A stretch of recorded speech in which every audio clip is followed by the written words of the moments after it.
2020년 7월 16일 큐티 말씀입니다. 열왕기하 7장 3절로 20절입니다. 성문 어귀에 나병 환자 4사람이 있더니 그 친구에게 서로 말하되 우리가 어찌하여 여기 앉아서 죽기를 기다리랴. 만일 우리가 성읍으로 가자고 말한다면 성읍에는 굶주림이 있으니 우리가 거기서 죽을 것이요. 만일 우리가 여기 머무르면 역시 우리가 죽을 것이라. 그런즉 우리가 가서 아람 군대에게 항복하자. 그들이 우리를 살려두면 살 것이요 우리를 죽이면 죽을 것이라 하고 아람 진으로 가려하여 해질 무렵에 일어나 아람 진영 끝에 이르러서 본즉 그곳에 한 사람도 없으니 이는 주께서 아람 군대로 병거 소리와 말 소리와 큰 군대의 소리를 듣게 하셨으므로 아람 사람이 서로 말하기를 이스라엘 왕이 우리를 치려하여 햇사람의 왕들과 애굽 왕들에게 값을 주고 그들을 우리에게 오게 하였다 하고 해질 무렵에 일어나서 도망하되 그 장막과 말과 나귀를 버리고 진영을 그대로 두고 목숨을 위하여 도망하였습니다. 그 나병 환자들이 진영 끝에 이르자 한 장막에 들어가서 먹고 마시고 거기서 은과 금과 의복을 가지고 가서 감추고 다시 와서 다른 장막에 들어가 거기서도 가지고 가서 감추니라. 나병 환자들이 그 친구에게 서로 말하되 우리가 이렇게 해서는 아니 되겠도다. 오늘은 아름다운 소식이 있는 날이거늘 우리가 침묵하고 있도다. 만일 밝은 아침까지 기다리면 벌이 우리에게 미칠지니 이제 떠나 왕궁에 가서 알리자 하고 가서 성읍 문지기를 불러 그들에게 말하여 이르되 우리가 아람 진에 이르러서 보니 거기에 한 사람도 없고 사람의 소리도 없고 오직 말과 나귀만 매어 있고 장막들이 그대로 있더이다 하는지라. 그가 문지기들을 부르매 그들이 왕궁에 있는 자에게 말하니 왕이 밤에 일어나 그의 신복들에게 이르되 아람 사람이 우리에게 행한 것을 내가 너희에게 알게 하노니 그들이 우리가 줄인 것을 알고 있으므로 그 진영을 떠나서 들에 매복하고 스스로 이르기를 그들이 성읍에서 나오거든 우리가 사로잡고 성읍에 들어가겠다 한 것이니라 하니 그의 신하 중 한 사람이 대답하여 이르되 청하건대 아직 성중에 남아있는 말 5마리를 취하고 사람을 보내 정탐하게 하소서. 그것들이 성중에 남아있는 이스라엘 온 무리 곧 멸망한 이스라엘 온 무리와 같으니이다 하고 그들이 병거 둘과 그 말들을 취한지라. 왕이 아람 군대 뒤로 보내며 가서 정탐하라 하였더니 그들이 그들의 뒤를 따라 요단에 이른즉 아람 사람이 급히 도망하느라고 버린 의복과 병기가 길에 가득하였더라. 사자가 돌아와서 왕에게 알리니 백성들이 나가서 아람 사람의 진영을 노략한지라. 이에 고운 밀가루 한 스아에 한 세겔이 되고 보리 2스아가 한 세겔에 되니 여호와의 말씀과 같이 되었고 왕이 그의 손에 의지하였던 그의 장관을 세워 성문을 지키게 하였더니 백성이 성문에서 그를 밟음에 하나님의 사람의 말대로 죽었으니 곧 왕이 내려왔을 때에 그가 말한 대로라.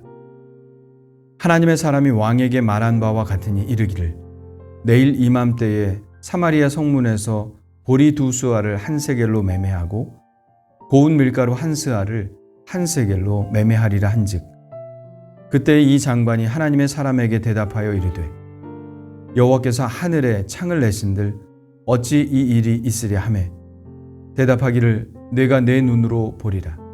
그러나 그것을 막지는 못하리라 하였더니 그의 장관에게 그대로 이루어졌으니 곧 백성이 성문에서 그를 밟음에 죽었더라. 아멘. 4명의 나병 환자가 있었습니다. 성중에 있는 사람들도 다 굶어 죽을 지경인데 성문 어귀에서 구걸로 연명하던 이들의 궁핍함은 오죽했겠습니까? 그들은 성 안으로 들어갈 수도 없었습니다. 나병 환자라서 그렇기도 하고 들어가 봐야 먹을 것이 없으니 굶어 죽는 것은 마찬가지일 것이기 때문이죠. 그래서 그들은 역발상을 합니다. 차라리 아람 진영으로 가자. 적어도 거기에는 먹을 것이 있지 않겠습니까? 설령 그들에 의해 죽임을 당한다 하더라도 어차피 이래 죽으나 저래 죽나 죽는 것은 마찬가지일 것이고 만에 하나 그들이 불쌍히 여겨 먹을 것을 주면 살 수도 있을 것입니다. 그들에게는 더 이상 잃을 것이 없었죠. 죽기 아니면 살기였습니다. 그들은 그래도 1%의 가능성을 가지고 살 길을 찾아 나섭니다. 어차피 버림받은 인생들이고 어차피 죽을 목숨이었습니다. 죽을 수밖에 없는 위기를 만났을 때 우리는 어떤 선택을 하나요? 정말 죽을 각오를 하고 살 길을 찾으면 살 길이 열리지 않을까요? 분명히 그렇습니다. 신기하게도 우리가 바닥을 치기까지 전혀 생각나지 않았던 것들이 바닥을 치면 비로소 생각나는 신기한 경험을 종종 하게 됩니다.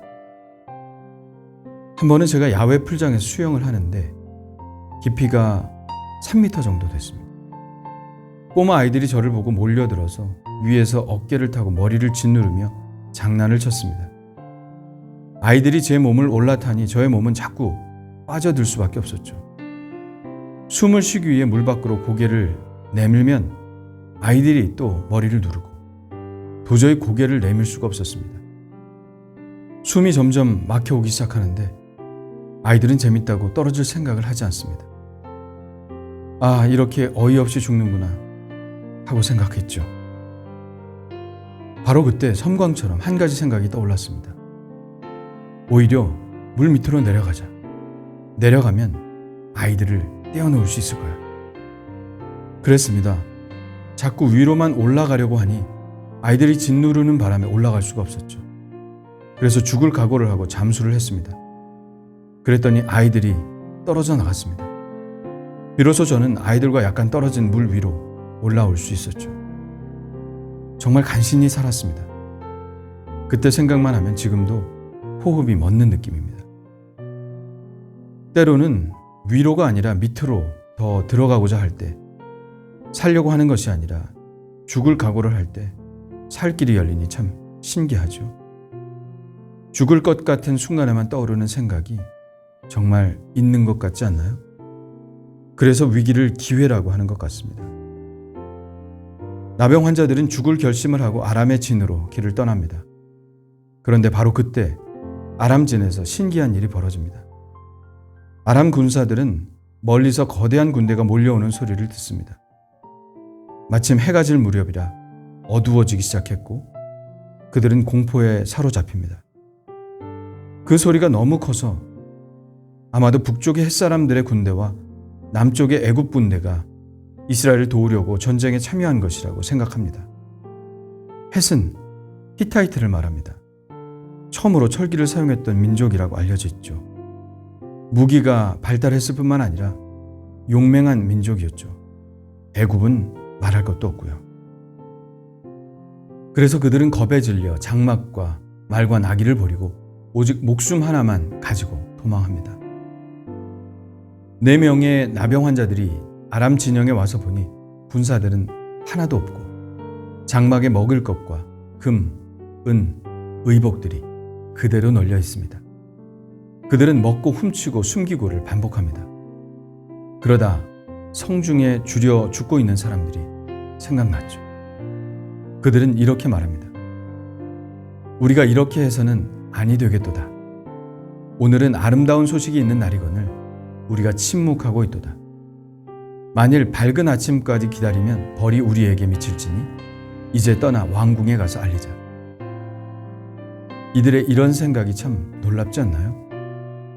성 안의 사람들은 자기들이 문둥병에 걸렸다고 성 밖으로 내쫓았는데 그래서 오히려 성 안으로 들어가기보다는 적군에게 찾아가는 것이 더 낫겠다고 생각할 정도였는데 그런 상처를 입고도 다른 사람들의 고통을 생각하는 그들.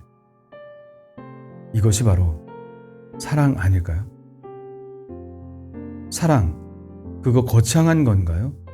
그렇지 않습니다. 그냥 다른 사람의 고통을 공감해 줄 수 있다면 우리는 사랑할 수 있습니다. 보통 상처가 있는 사람들은 증오 때문에 공감 능력을 잃어버리는 경우가 있습니다. 그러나 다 그런 것은 아니죠. 반대의 경우도 있습니다. 상처가 많기 때문에 오히려 상처 입은 사람을 더 잘 이해하는 사람도 있습니다. 아파본 사람이 아픔을 알고 굶주려 본 사람이 굶주림의 고통을 아는 것이죠. 만일 우리의 상처들이 오히려 타인에 대해 더 공감하게 하고 그 공감이 사랑으로 이어질 수 있다면 우리의 상처는 더 이상 상처가 아니라 능력이 됩니다. 어쩌면 이 4명의 나병 환자의 발걸음이 거대한 군대의 말발굽으로 들렸을지 모르겠습니다. 하나님은 그런 능력이 있는 분이죠. 작은 자를 들어 크게 쓰시는, 보잘것없는 자들을 통해서 사람들을 살리는 능력. 어쩌면 예수 그리스도께서 보여주신 모습이 그런 모습이 아닐까요? 사람들에게 버림받아 성문 밖에 내쳐져 골고다 언덕 십자가 위에 외롭게 매달려 있는 가장 약한 사람의 모습. 그러나 그분이 우리 모두를 구원하지 않았습니까? 참 아이러니하죠. 이 가장 약한 4명의 문둥병자들이 성 안의 모든 사람을 살리다니요. 하나님의 반전은 정말 탄성을 자아내게 합니다. 오늘 나의 삶에도 반전이 있을까요?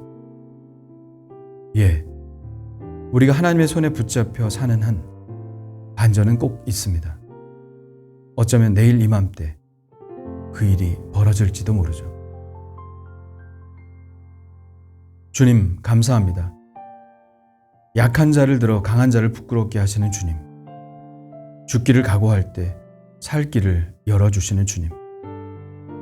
십자가는 죽음을 상징하지만 죽음으로 뛰어들 때 살 길이 있다는 것을 알려주셨습니다. 감사합니다, 주님. 이 4명의 문둥병자들처럼 비록 연약하지만 많은 사람들을 살리는데 저를 사용해 주옵소서. 가장 연약한 지체가 가장 요긴한 지체가 된다는 말씀과 같이 지금 저의 상태가 그러할지라도 하나님의 선하심과 유쾌한 반전을 일으키시는 주님을 기대하며 오늘도 긍정적인 마음으로 또 믿음으로 살게 하여 주옵소서. 예수님의 이름으로 기도합니다. 아멘.